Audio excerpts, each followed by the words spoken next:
Hi everyone, the word of the day is exorbitant. Let's have a look at the meaning of this word.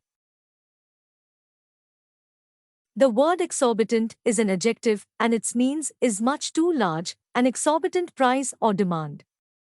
For example, it's a good guest house but the prices are exorbitant.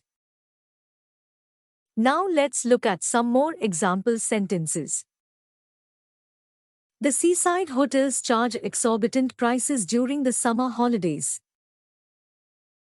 The bill for dinner was exorbitant, which was paid by my beloved husband on my wedding anniversary.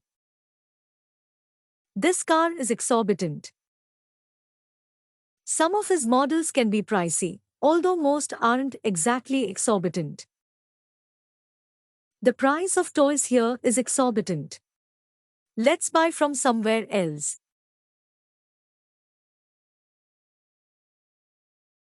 Thanks for watching. If you like this video then please like, comment, share and don't forget to subscribe our channel.